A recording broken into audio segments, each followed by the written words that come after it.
See, the point is that they had to accept something because this is the start point. Because as far as the Pakistan side was concerned, they gave the briefing within 48 hours to the international media. And after that, the entire international media knew what's going on. The Americans knew what is going on.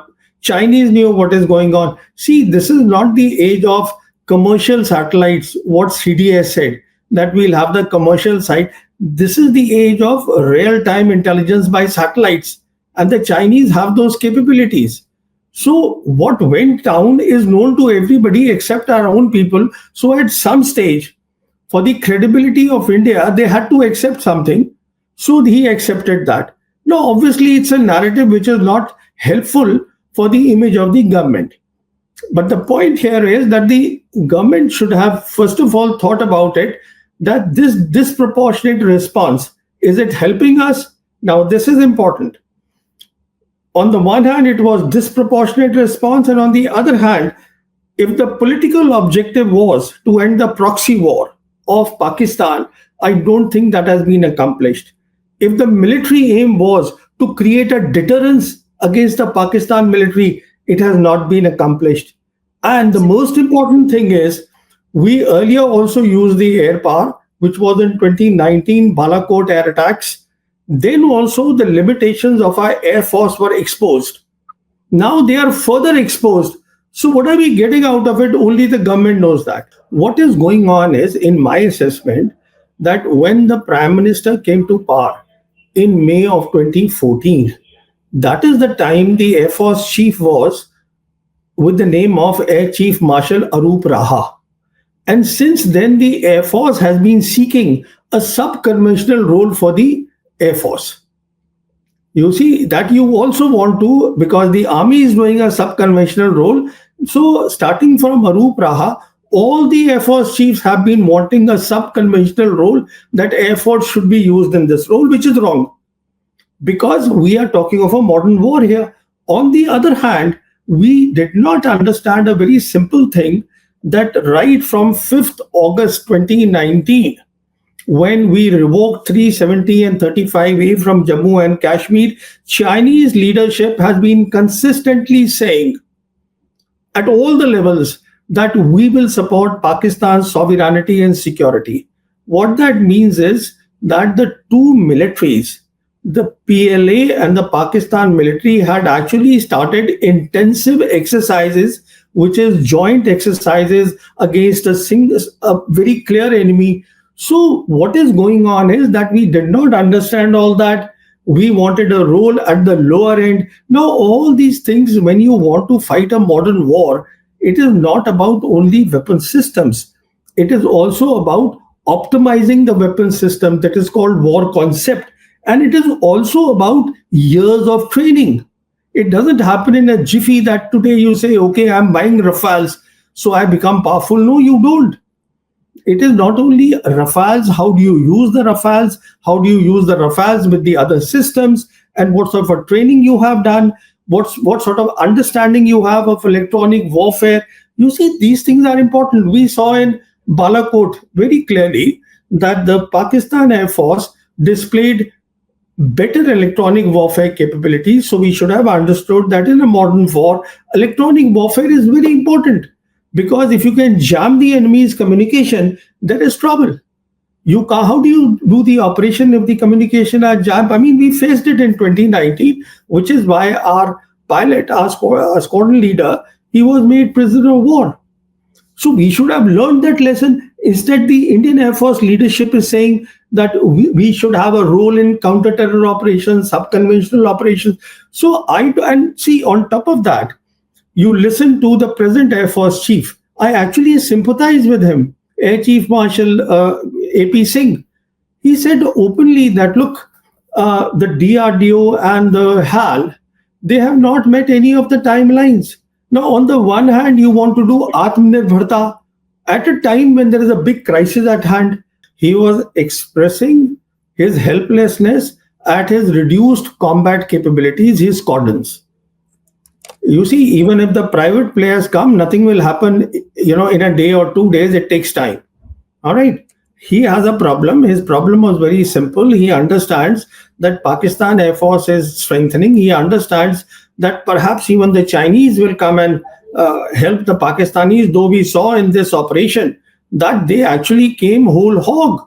The Chinese have come whole hog in support of Pakistan. So that was the eye opener for us. I don't know how many eyes have opened here after seeing that. So the point the air chief was making is that my strength, combat strength, whatever my authorized strength was, about 42.5 squadrons, it has come down drastically. He was simply stating a fact. What do I do? If you guys can't give me the indigenous stuff, something needs to be done. And that is the appeal that he was making. After seeing this operation, it is time for our security planners and our defense services to start worrying. I am not talking about the political leadership, whether they want to celebrate, don't want to celebrate. That's a different subject altogether, because you can always build a narrative. You see, building a narrative is not the great thing. I mean, it's not a difficult thing.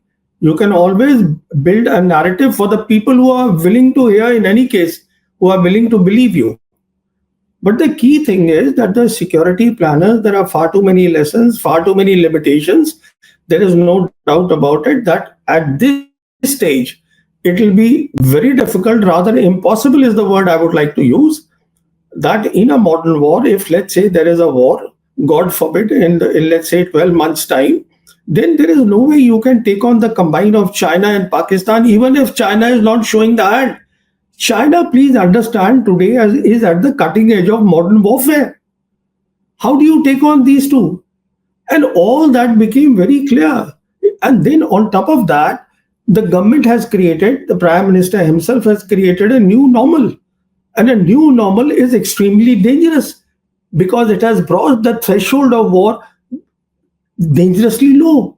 And on top of that, we have fired missiles, both sides have fired missiles.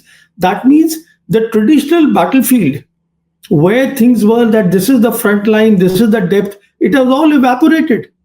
There is nothing called a front line any longer. When this new normal is so dangerous, you have to understand what the next war will be like. So, from my perspective, I would imagine that our security planners, our defense services should be extremely worried. They should be having sleepless nights.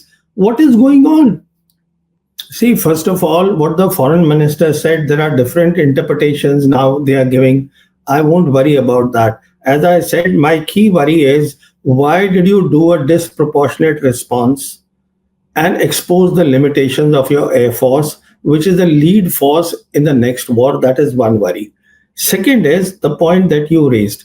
You see, it will not happen even if today we get the Rafales, which is not happening. We get the Sukhois.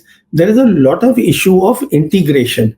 There is a lot of issue of standardization, because you need all that for a viable digital ecosystem to back the aircraft, the 4.5 generation, and now the Pakistanis are buying the 5th generation aircraft, the J-35s, and a better missile, which is PL-17s.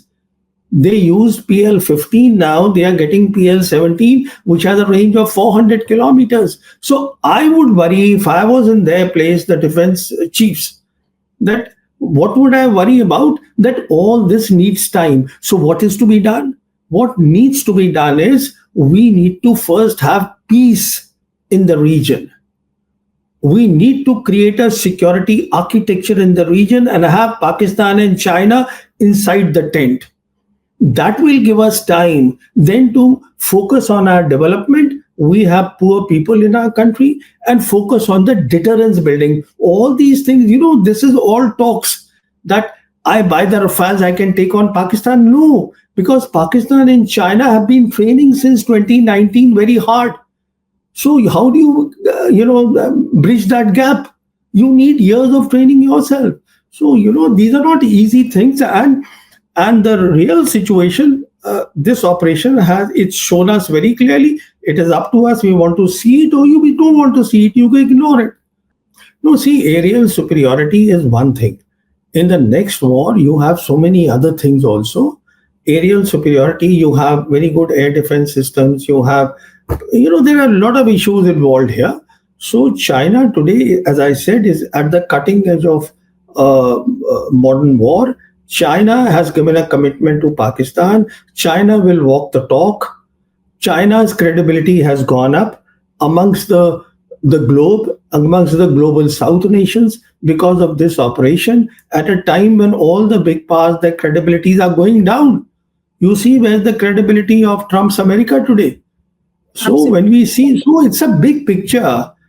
This operation has military implications, geopolitical implications, regional implication. It has a lot of things. Now, if you don't want to see them, don't see them. See how the stature of Pakistan has gone up after this Yes. event. Now, as far as Pakistan is concerned, today I had these figures somewhere. Very interesting. They've got an IMF loan of 1.3 billion. World Bank has given them 4 billion. Then Asian Development Bank 800 million. Then they are on panel. They are on panel of United Nations Security Council anti-terror panels. The Pakistanis are there. I mean, we are saying that, you see, the point is that terrorism is not the issue that it used to be in 9/11. It is not today. The issue is modern war. Today, the issue is conventional operations.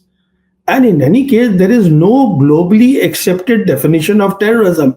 So when we go around telling the world it is good, but what is the effect of it? You see, when all these delegations went there and all the pictures are being put, which is fine. But if this is the result that I just read out to you, after all that, then obviously the profile of Pakistanis, their geopolitical profile, all the three great powers, America, Russia, and China, in any case, is their strategic ally. They're all standing with them. The Muslim world is standing with them. The Arab world is standing with them. Central Asian Republic is standing with them. Everybody is standing with them. Why? I mean, it's anybody can see this. Honestly, there should have been no debate at all because the situation is so clear.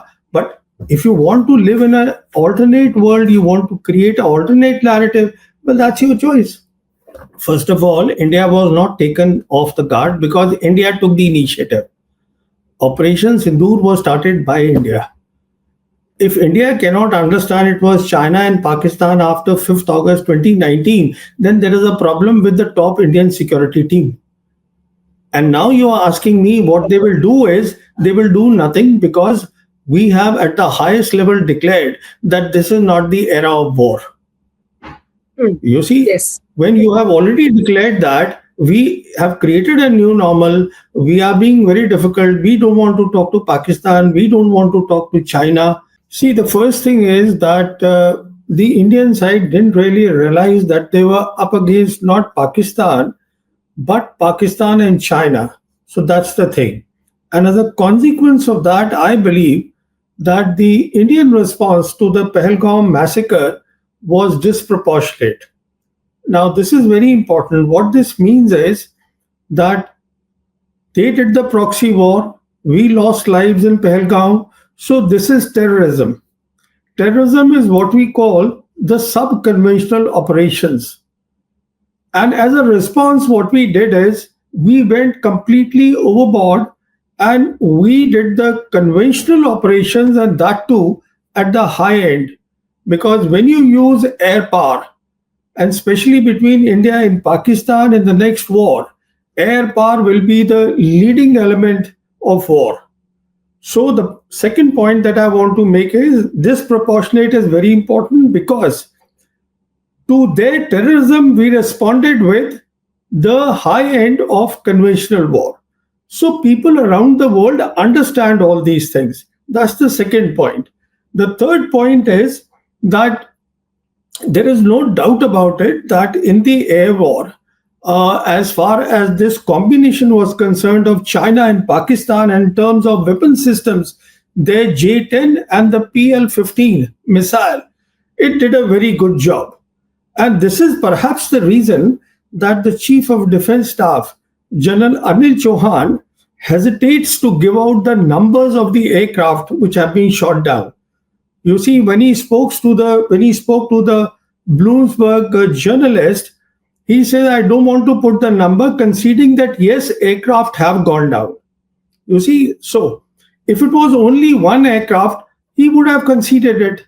The reason is, if it was only, and in my assessment, this combination did very well of J10 and PL15, which is the reason that today Indonesia also is considering seriously of buying the J10. Then we also saw that after that night, which is the sixth, seventh night, we saw that the stock of the makers or the manufacturers of J10, which is the Chengdu Aerospace Corporation, it shot up. Now, all these things don't happen if there is only one aircraft which has come down. And the reason is very obvious why the CDS doesn't want to accept the losses is because if he accepts that, then he's also accepting, which is a very dangerous thing, the limitations of the Indian Air Force. And when I say limitations, please understand this is for the benefit of your viewers, because what we are talking about here are the BVRs, beyond visual range missiles. Now, beyond visual range missile, which fire at a very long range, what is important is the digital ecosystem which is backing them. There is a huge digital ecosystem that backs them. If you remember, there was a briefing given by the Pakistan Air Force officer, Air Marshal Aurangzeb Ahmed, to the international press, where he said that now the Pakistan Air Force has got a new war fighting doctrine, which he called multi-domain operations. Now, what that means is that is the digital ecosystem, and that comprises of, you have your satellites, you have your airborne assets, you have your ground assets, you have your fighters, and everything is linked with their link 17. Now, so when you have a fighter which is firing a BBR, then there is an ecosystem which is helping him.